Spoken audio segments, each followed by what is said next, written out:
Mateus 6, a partir do 25. Se vocês se decidirem por Deus, vivendo para cultuá-lo, não ficarão aflitos com a comida que terão de pôr na mesa, ou se o guarda-roupa está fora da moda. Há muito mais coisas na vida que a comida que vai para o estômago. Há muito mais coisas para se ver que as roupas que vocês usam. Olhem para as aves, livres e desimpedidas. Não estão presas a nenhum emprego e vivem despreocupadas aos cuidados de Deus. E vocês valem para Ele muito mais que os passarinhos. Será que alguém consegue ficar 1 centímetro mais alto preocupado diante do espelho? Todo esse tempo e dinheiro gasto com moda, pensam que faz muita diferença? Em vez de correr atrás da moda, caminhem pelos campos e observem as flores silvestres. Elas não se enfeitam, nem compram, mas vocês já viram formas e cores mais belas? Os 10 homens e mulheres da lista dos mais bem vestidos iriam parecer maltrapilhos comparados às flores. Se Deus dá tanta atenção à aparência das flores do campo, e muitas delas nem mesmo são vistas, não acham que Ele cuidará de vocês, ter prazer em vocês e fazer o melhor por vocês? Quero convencê-los a relaxar e não se preocupem tanto com adquirir. Em vez disso, prefiram dar, correspondendo assim ao cuidado de Deus. Quem não conhece Deus e não sabe como Ele trabalha, é que se prende a essas coisas. Mas vocês conhecem a Deus e sabem como Ele trabalha. Orientem sua vida de acordo com a realidade. A iniciativa e a provisão de Deus. Não se preocupem com as perdas e descobrirão que todas as suas necessidades serão satisfeitas.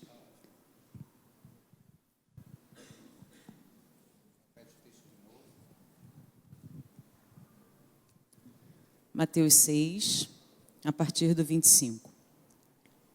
Por isso vos digo, não andeis ansiosos pela vossa vida, quanto ao que haveis de comer ou beber, nem pelo vosso corpo, quanto ao que haveis de vestir.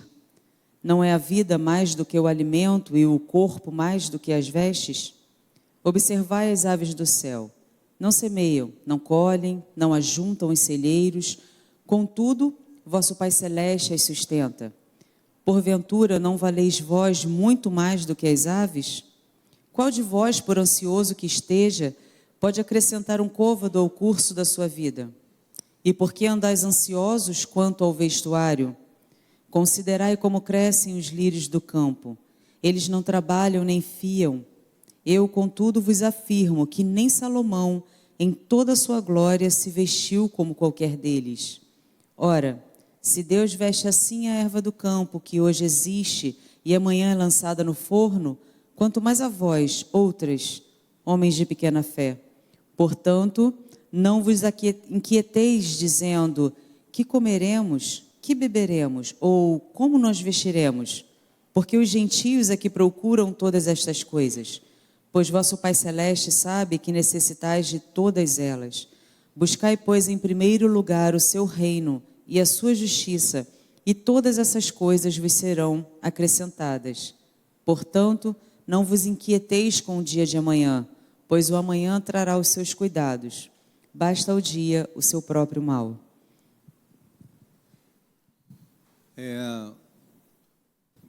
Lúcio, me dá uma ajuda aqui, por favor. Pode botar aí em cima mesmo.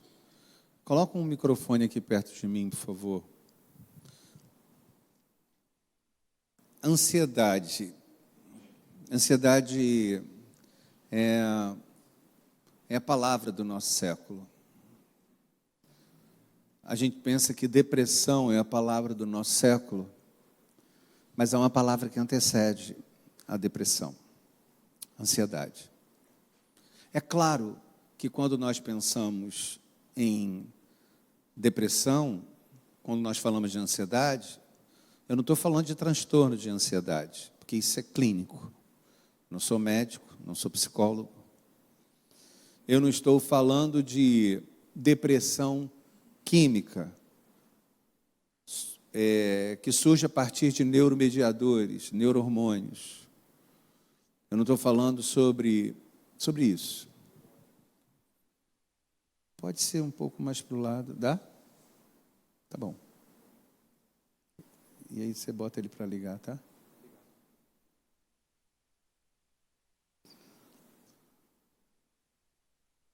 Então, eu queria falar um pouco com vocês sobre bater um papo. Eu e Epifânia, a gente estava conversando sobre isso. E a gente estava à mesa, né, sentado, batendo papo. É bom falar sobre as coisas de Deus, é muito bom. E a gente começou a conversar, e eu falei para ele assim: você podia pregar comigo? Ele falou assim: de jeito nenhum, de repente eu atropelo, vou falar uma coisa que você já falou, não vou fazer nada de pregar com você. Mas ele vai ficar com o microfone, e se você quiser falar alguma coisa, você simplesmente fala.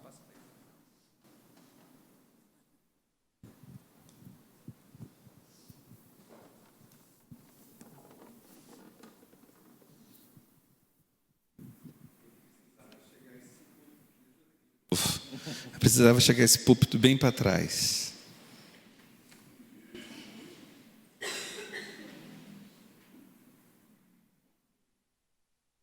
Está ótimo. Muito obrigado. Muito obrigado. Então, irmãos, essa ansiedade comum pode se transformar numa coisa adoecida. Pode gerar esse coração acelerado, essa sensação de estômago vazio, essa sensação de mãos suadas. Ela pode se desdobrar numa coisa absolutamente grave. De manhã o Michel falava sobre que a nossa estava muito ligada ao resultado, ao glamour, ao sucesso. E esse tempo, a ansiedade fala sobre isso também. Mas como eu disse, se eu pudesse estar nessa reunião, quem já foi no retiro da nossa igreja? Levanta a mão, em algum dos retiros, levanta a mão, bem alto para eu ver. Esse povo aqui já foi no retiro. Eu preferiria hoje, estou sendo assim bem sincero, que vocês estivessem sentados em roda e a gente estivesse conversando sobre ansiedade, as pessoas falassem, mas não é essa a ideia. Eu queria que vocês participassem, porque todo mundo tem a sua história para trazer sobre ansiedade. E a primeira coisa que eu diria é que a ansiedade não necessariamente é uma coisa ruim. Quando a ansiedade ela é controlada e medida, quando ela é calculada, ela pode até ser boa para a gente gerar planejamento. Ela pode ser boa para a gente pensar nas coisas, para a gente sonhar como vai ser a vida. Ela pode ser boa. O problema é que o texto nos explica não andeis ansiosos. O texto nos explica que não fiqueis ansiosos. O problema é quando a ansiedade chega na nossa vida e ela chega para ficar. Ela se instala. Qual é a definição que você tinha até visto de ansiedade? Qual era? A palavra que vem do grego, né? E não é muito simples a gente fazer traduções, vou ficar de pé. Mas ela tem muito sentido. Tu vai pregar também? Tu vai pregar também? Não. Você prega como nós combinamos. Eu sabia que ele sempre me pega assim desprevenido, mas eu vou tentar ajudar. Então, a palavra do grego, ela tem sentido de estar dividido, ser arrastado noutra direção e sufocar. Eu gostaria que você guardasse esse sentido da palavra do grego, que vai ter todo o sentido a pregação do reverendo Leonardo. Então, é estar dividido, ser arrastado noutra direção e sufocar. Parecem três palavras que são coisas diferentes, mas no sentido do que Jesus falou para a gente, tem todo o sentido, e se você é ansioso, você vai se identificar nisso. Porque, na verdade, a gente tem dificuldade de associar o que é ansiedade e o que é necessidade real. O texto ele aponta para comer, beber, vestir. Essas são necessidades básicas. Mas as três têm a mesma urgência: comer, beber, vestir. A reflexão começa por aí. É saber exatamente quais são as suas necessidades absolutamente emergentes. Eu tenho repetido o tempo todo uma ilustração. O tempo todo eu tenho repetido. Quando você cai num poço cheio de cobras e tendo apenas uma faca, o que você faz? Está cheio de cobras. Você mata as que estão sempre mais próximas. Só tem uma faca. Então, a primeira tarefa do ansioso é tentar conseguir dividir, diferenciar o que é uma necessidade real. Qual é a diferença entre comer, beber, vestir? Uma das coisas que deixa a gente super ansioso é o trabalho. O trabalho deixa a gente ansioso porque ele está ligado exatamente ao comer, beber, vestir. E ele conversa no texto: olha, vocês, prestem atenção, as plantas não semeiam, as aves não colhem, elas não armazenam, elas não trabalham, elas não tecem. Nossa tarefa diante do Senhor é colocar a nossa necessidade, o nosso trabalho. Senhor, eu estou precisando viver uma vida mais saudável. Senhor, eu tenho gerado sofrimento, a minha vida tem ficado angustiada, a tua pele está ficando assim por ansiedade, a tua boca está cheia de afta por ansiedade, teu estômago está reclamando por ansiedade. Senhor, eu preciso que o Senhor me ajude para que eu consiga entender o que é real nessa história, porque eu estou vivendo uma maluquice que eu não sei o que é real. Eu preciso entender que Deus supre. O recado para o ansioso é que existem coisas que só o Senhor pode suprir. A conversa de comparar com lírio, ele está dizendo assim: os lírios se vestem e são lindos, mas eles não dão conta disso, porque eles precisam da água que não vem deles. Eles precisam do sol que não vem deles. Quando o Senhor compara com o lírio, compara com a ave, a gente fala assim: bonito, né? Que comparação linda, me comparar com uma planta, como se a planta tivesse um bando de coisas que eu tenho para dar conta, como se a planta tivesse que se preocupar com a família que eu tenho que dar conta. Mas o que ele está dizendo é mais simples, é dizendo para você que existem coisas que a planta não consegue sozinha, e assim mesmo ela se mantém linda, porque é o Senhor que dá. Primeiro recado para você: é o Senhor quem supre. Entende, Fernando? É o Senhor quem supre. É o Senhor quem supre a nossa necessidade de trabalho. É o Senhor quem supre as nossas necessidades mais elementares. É o Senhor quem supre. Quando a gente vai entender e estudar o Salmo 23, a gente pensa que deitar-me faz em verdes pastos. E eu já disse aqui que pasto não é para deitar. Quando a gente pensa na relação com ovelha, pasto não é para deitar. Pasto é para quê? Para comer. Pasto é para comer. Quando ele diz que eu posso me deitar, é justamente que eu me deito em cima da providência. Eu me deito em cima daquilo que Ele providencia, entendeu, Leci? Eu me deito, eu posso me deitar em cima de algo que Ele já providenciou. Então eu não preciso comer a planta até a raiz, com medo de que ela acabe. Eu não preciso ficar preocupado se a ovelha do lado vai comer a minha planta, porque eu não preciso ficar preocupado se eu vou perder o trabalho. Eu não preciso ficar preocupado se eu tenho que entender para não adoecer. E o recado para você nessa noite é um recado simples, é para você entender que eu posso descansar naquele lugar onde eu sou levado para ganhar o meu sustento e o meu alimento. eu posso me deitar onde eu me alimento. Sabe qual é a tradução disso, Ana Paula? Eu posso ter paz no trabalho. O recado para o ansioso é possível você ter paz no trabalho.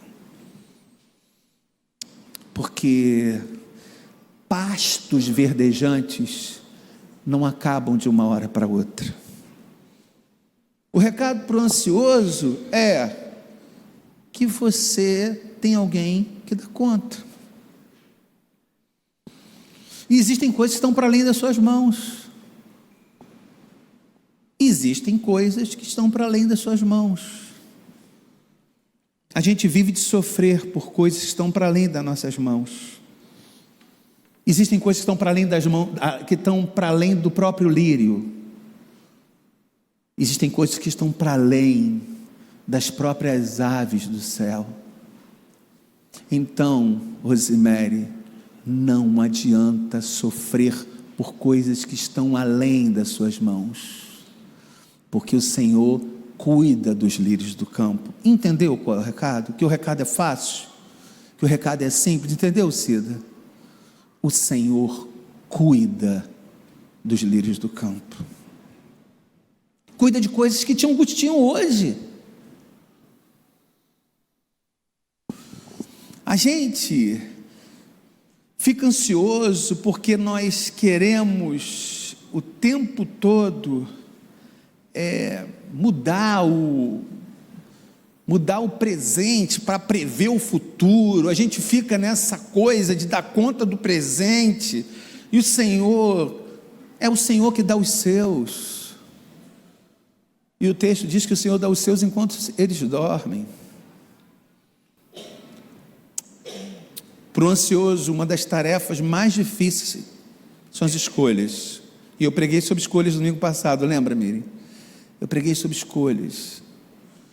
Às vezes não tem só a falta, porque parece que assim, não andeis ansiosos com o que comer, com o que beber, ou com o que vestir. Da ideia que você não vai ter o que comer, o que beber, o que vestir, mas às vezes na cabeça do ansioso, a coisa é tão dolorosa, que às vezes ele tem o que comer, o que beber e o que vestir. O ansioso tem, mas o ansioso não sabe às vezes o que comer, o que beber e o que vestir, porque a ansiedade está instalada dentro dele, não está nas coisas. Está acompanhando, Fabiola? Mesmo que o problema do ansioso não é a falta, às vezes ele tem a coisa, mas não saber as coisas. Quer conversar com uma pessoa ansiosa de Bíblia? É maravilhoso. Você diz assim: tudo tem tempo debaixo da terra.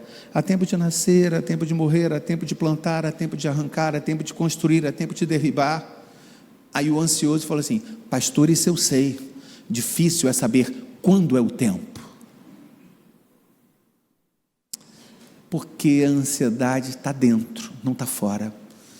Gisele, na verdade, o segredo desse texto é que isso não tem nada a ver com comer, com beber e com vestir. Isso tem a ver com a alma de quem percebe as coisas. Porque mesmo quem tem o que comer, o que beber, o que vestir, vive uma vida absolutamente angustiada. Hoje as pessoas não vivem angústias, não se matam, não vivem em estruturas mentais absolutamente consumidas, porque elas não têm o que comer, o que beber e o que vestir. Ao contrário, eu tenho profissionais aqui que devem saber, que explicariam isso muito melhor do que eu. Tem gente que tem o que comer, o que beber, o que vestir, mas está tomado pela ansiedade, está angustiado demais, está tomado pela ansiedade, porque não tem a ver com as coisas, tem a ver com esse verme que está dentro da gente.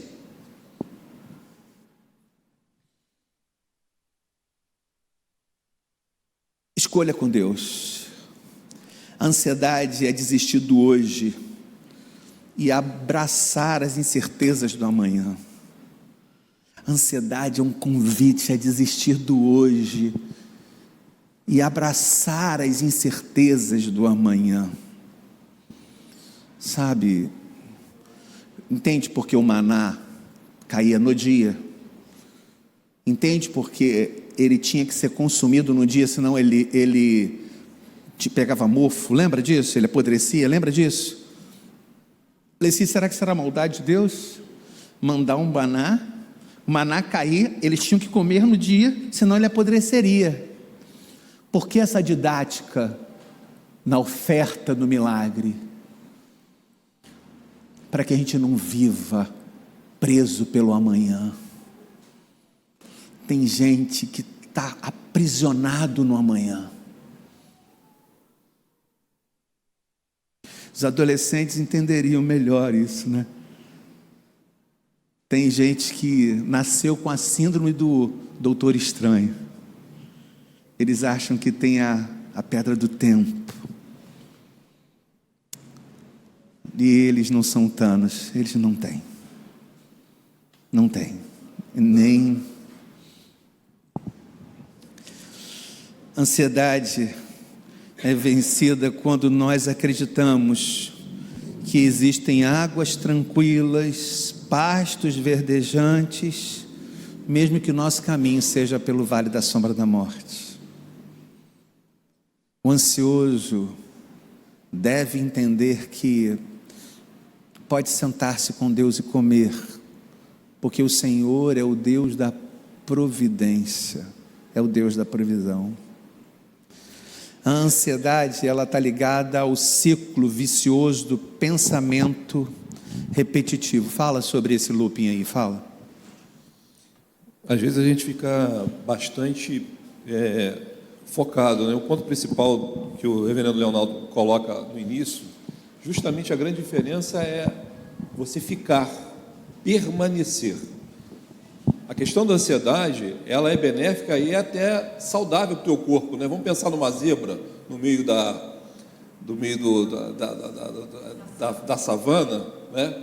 Então você tem ali, ela precisa, porque os leões estão em volta daquele momento de medo, adrenalina, tudo flui e é necessário para a sobrevivência. Agora, a coisa mais interessante é que quando passou e ela saiu daquela cena, ela volta ao normal. Então, usar os elementos que nos são oferecidos pelo próprio Deus são muito inteligentes se nós usarmos com inteligência, mas quando nós não usamos com inteligência, nós nos perdemos, nós seremos uma zebra bastante estressada, bastante louca na savana. Esse é o problema. E essa contaminação, vou passar logo para o reverendo Leonardo, alguns estudos vão dizer para a gente que dos 100% de coisas que nós olhamos ao nosso redor, dos 100%, 40% nunca acontecerão, 30% são coisas que a gente se refere no passado. A gente está sofrendo hoje, ou ansioso hoje, de coisas que aconteceram no passado. 12% é a crítica alheia, e não te deram um like, sabe? Crítica alheia é isso, não te deram um like naquilo que você fez. 10% tem a ver com a saúde, ou seja, estou ansioso porque eu estou com um problema de saúde. E aí, o que acontece? Meu problema de saúde aumenta, porque eu estou ansioso pelo meu problema de saúde. O cachorro correndo atrás do rabo. 8% apenas são problemas de verdade. 8% de tudo que você vê ao teu redor são problemas de verdade. Conseguiu entender a ideia da zebra? Ela precisa daquilo. Eu vou... Imagina, a gente tem substâncias químicas que são importantes para o corpo. Adrenalina, noradrenalina, adrenalina, que faz a gente ficar atento, ativo, pronto para a batalha, pronto para a defesa, pronto. Mas a gente precisa de uma substância chamada acetilcolina, que chega e desacelera, faz com que você volte, teus batimentos cardíacos diminuam, que a tua atividade metabólica diminua. Porque se você viver de adrenalina, você vai ser consumido e vai morrer. Essa é a zebra maluca que ele está falando. Essa zebra maluca sou eu, gente. Essa zebra maluca é você, com todo respeito. É uma zebra desesperada.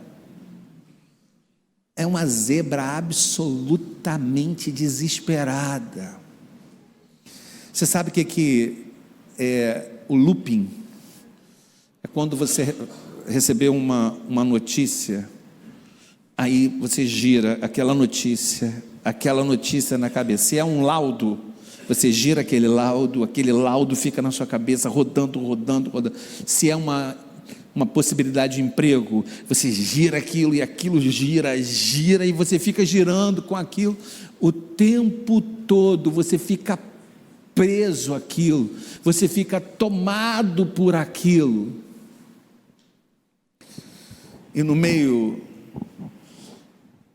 da falta do emprego, da segurança do filho, do dinheiro, você vai chegar até o final do mês, quando você fica absolutamente absorto e preso por esse looping, que é o vício do pensamento repetitivo, o Senhor chega, pega seu rosto, olha para mim que isso é importante. O Senhor chega, pega seu rosto e fala assim: olhai os lírios do campo, olhai as aves do céu. Não me irrita, eu já estou cheio de problemas, você vai me mostrar lírio? Há um Deus que quer te tirar dessa única perspectiva que você está agora e te mostrar outras coisas. Essa é a poesia do texto. É alguém que consegue tirar você desse pensamento neurótico e repetitivo, que está preso em cima de uma ideia só, e pega o seu rosto e vira e fala assim: olhai a lírio do campo, eles estão tão bem vestidos, olhai as aves do céu.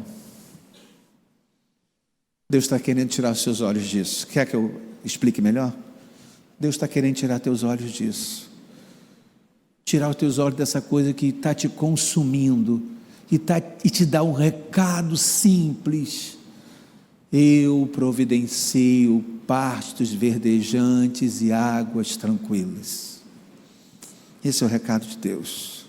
Eu providencio o que você vai comer. Eu tenho nova perspectiva para você.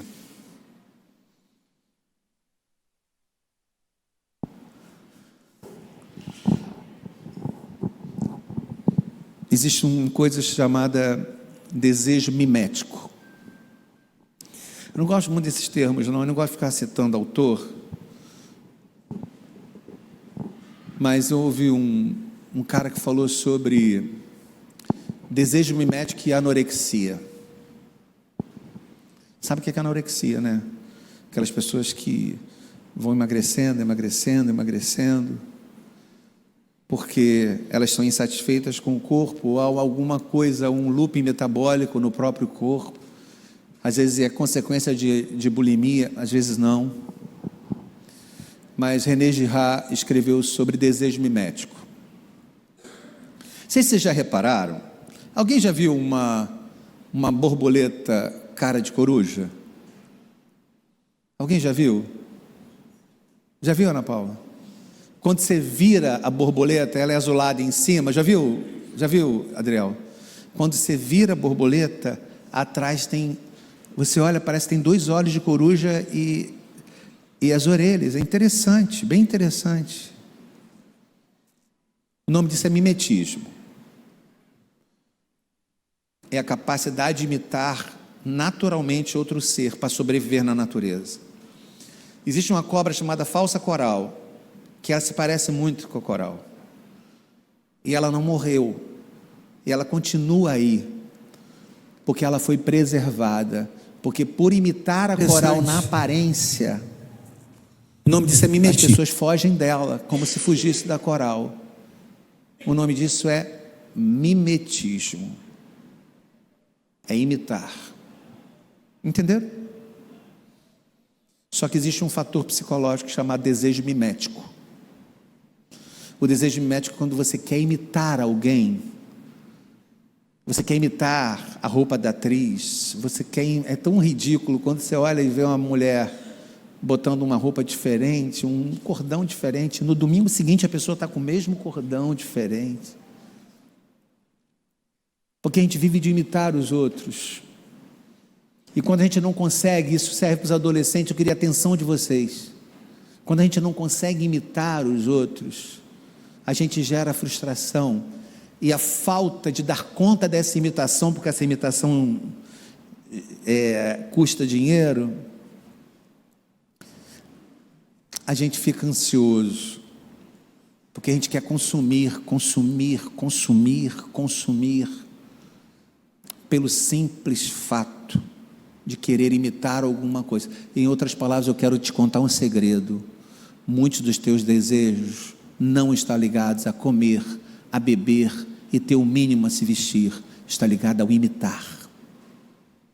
Você quer imitar os outros, você quer imitar a casa dos outros, você quer imitar o carro dos outros, você quer imitar, por isso que você faz aquele papel ridículo de fotografar na hora que você está comendo. Está comendo, aí bate foto, isso é terrível, gente. O cara vai comer e o cara bate foto do que está comendo, para que o outro veja o que ele... Nossa, o outro está comendo. Gente, que coisa deprimente, cara. Que coisa terrível. O cara bater foto da comida para o outro desejar. Nossa, está comendo, hein? Em vez do cara dizer assim: nossa, está comendo, hein? Você acha isso bonito? Mas ele quer gerar desejo imédiato, essa coisa de projetar-se no outro, sabe, gente que fica visitando a vida social do outro, e ela gera desejo mimético de não ter o trabalho do outro. Eu não consegui o trabalho que o cara conseguiu, eu não estou no ranking que eu gostaria de estar, eu não estou nesse lugar, eu não tenho isso, meus filhos não estão estudando em tal lugar.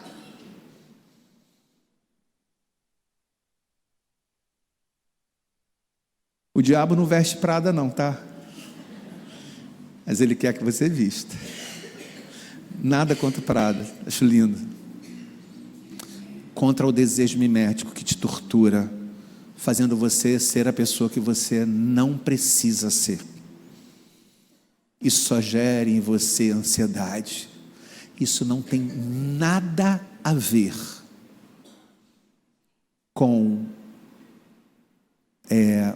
o comer, o beber e o vestir.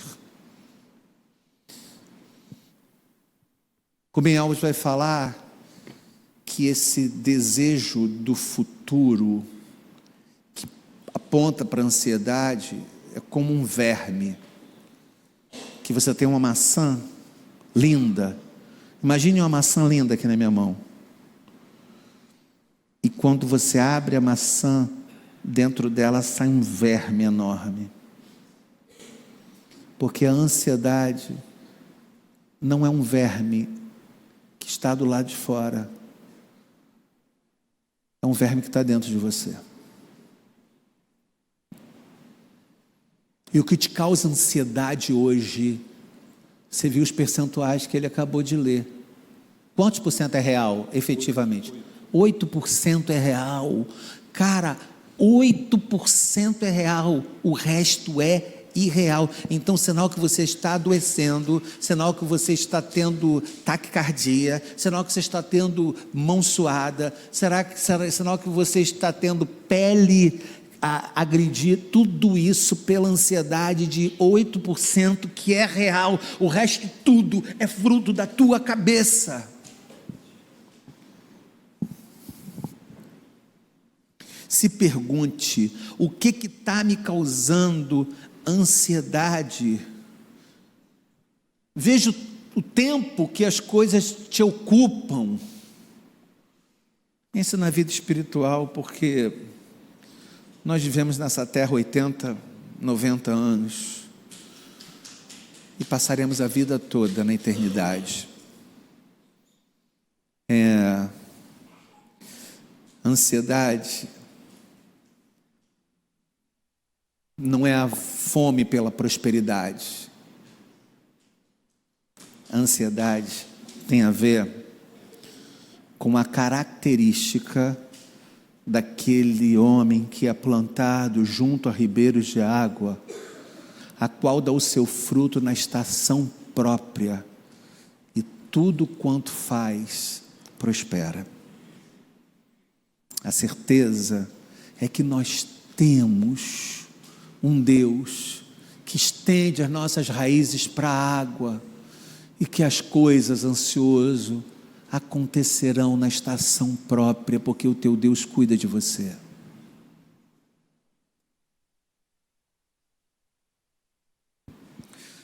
Ansiedade dá cansaço. É uma coisa cansativa. Fala aí da ilustração da máquina que eu gostei. Eu trabalho, vou ficar aqui, eu trabalho com muita gente ansiosa, muito. Acho até que o meu trabalho é produção de pessoas ansiosas, e eu, em geral, não sou. Eu fico como a zebra e depois volto ao meu lugar normal, quando a coisa está agitando. E eu pensei numa maneira que o reverendo, de como eu passaria essa imagem, né? Eu lembrei de uma imagem, dividi com a minha esposa lá, vou passar para vocês. É uma imagem surreal, mas é uma imagem que talvez, quem tem máquina de lavar em casa? Então, se você chegar hoje à noite em casa e a máquina de lavar lembrar desse sermão, vai ser bom. Imagine você acordando à noite e a máquina de lavar está ligada. Você acordou à noite, aquele barulho, e você chega lá e olha para a máquina, está ligada. Não foi você que ligou. Fala com a sua esposa, quem ligou? Não sei. E quando você olha para a máquina, não tem roupa dentro, mas ela está ligada, e ela permanece ligada, e você desliga o botão. É imagem surreal, né? Talvez eu estivesse sonhando quando eu pensei nisso, mas ela não desliga. O que está acontecendo? O que houve? Não tem roupa, ela está ali, ligada, e você puxa a tomada e sim, desligou. E você vira as costas e ela volta a ligar. E ela está funcionando. Isso é filme de terror, né, cara? Isso é o ansioso de uma maneira geral. Você não tem motivo para estar ligado. A máquina de lavar não tem motivo nenhum. Ninguém ligou ela. Ninguém acionou o dispositivo. A zebra da savana foi acionada por um dispositivo que era a própria sobrevivência. Real. Mas a máquina se ligou sozinha. Ela startou um processo e dentro dela não existiam roupas, não havia nada. O ansioso é assim. Ele criou aquele, lembra dos 92% que eu falei contra os 8%? São coisas, são criações. Não existe um motivo para aquilo estar acontecendo.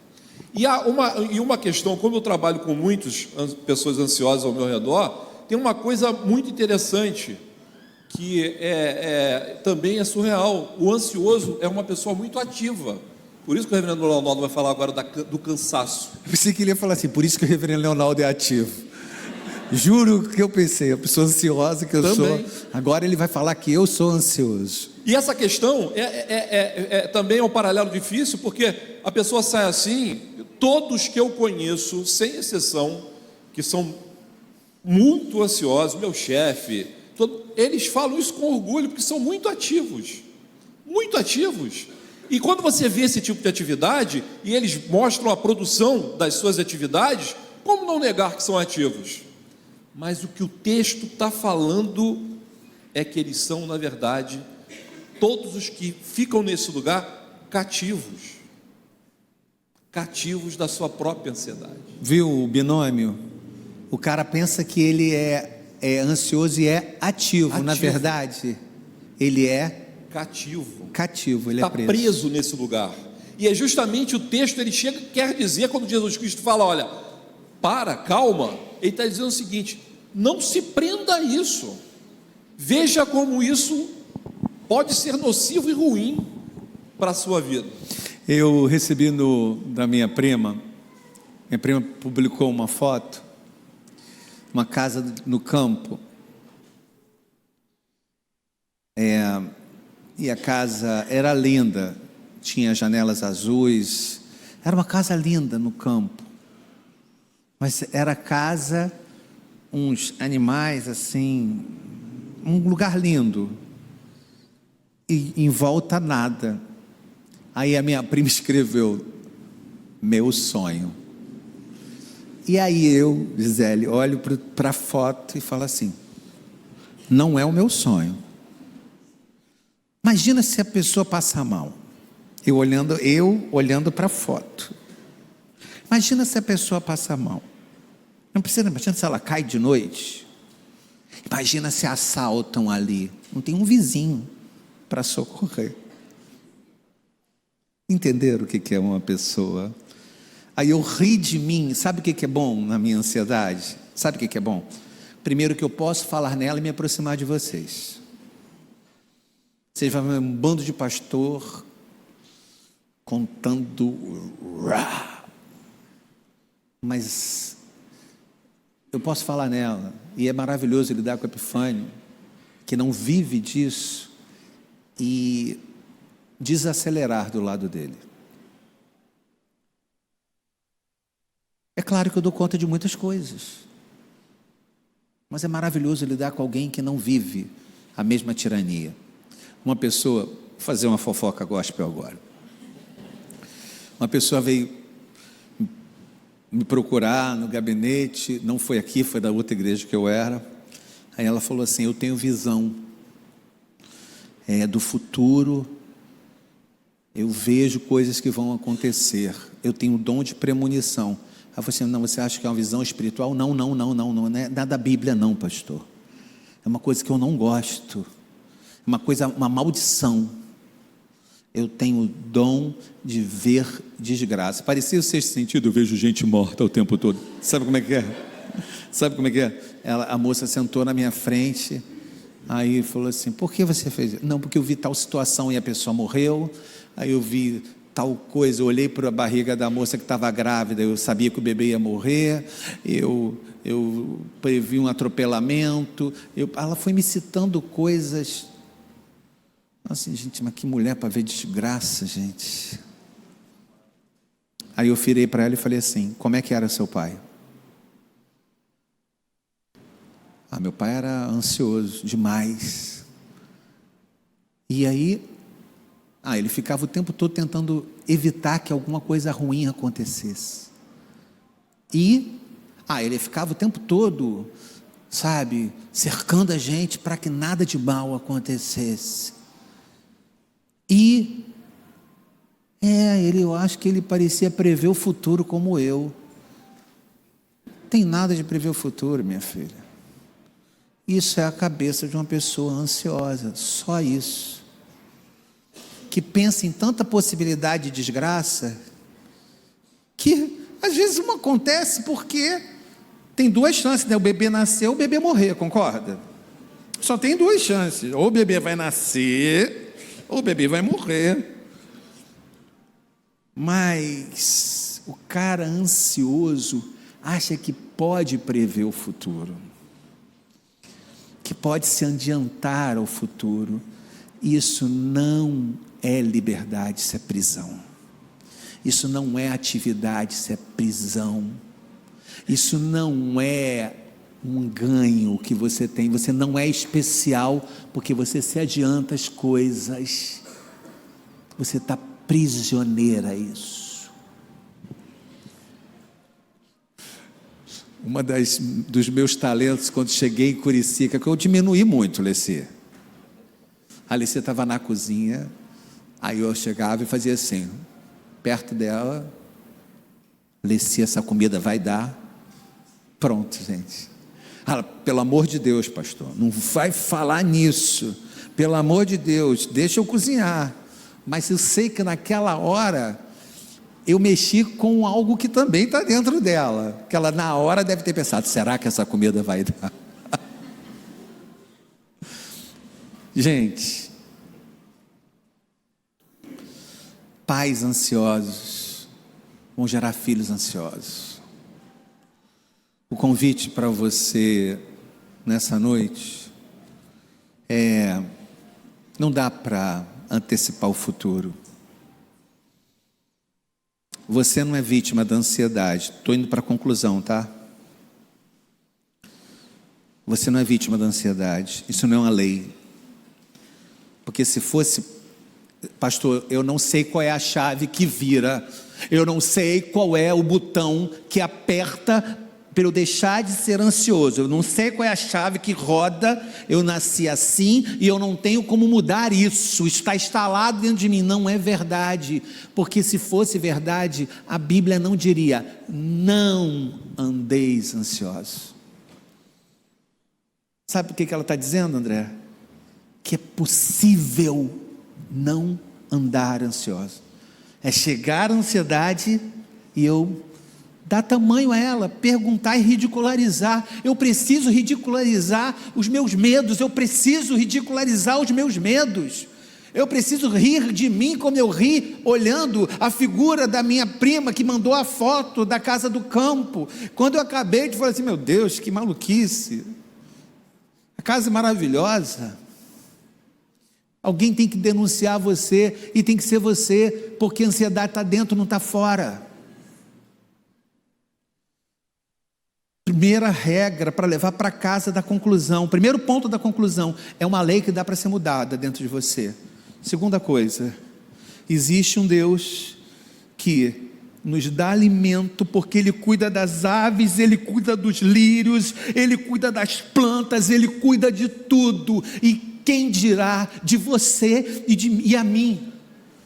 É isso que ele está dizendo: eu cuido das coisas, eu dou conta das coisas, então eu consigo dar conta de você, eu consigo dar conta da tua vida, eu consigo dar conta daquilo que está te angustiando, eu consigo te dar conta dessa tua família que está desestruturada, eu consigo dar conta. Confia em mim, o teu maior trabalho é confiar em mim. Esse é o maior trabalho. O nosso maior trabalho não é fazer as coisas, o nosso maior trabalho é confiar que Deus é Deus de provisão, e tudo que Ele faz, Ele separa, Ele escolhe, porque a nossa vida está nas mãos dEle, nós somos dEle, nós pertencemos a Ele, nós voltaremos para Ele. Provisão, observação, abre os olhos. Você está vivendo um momento de ansiedade? Abra os olhos. Tem outras coisas. Olha a ação de Deus no seu entorno. Olha a ação de Deus na sua história. Olha a ação de Deus na casa dos seus pais, na casa dos seus avós. Observação. Olha os lírios do campo. Olha as aves do céu. Para de viver preso a só esse olhar. Para de viver esse looping. A lei da soberania. Nosso Deus é soberano. Não adianta seus planos, porque o coração do homem pode fazer planos, mas a resposta vem do Senhor.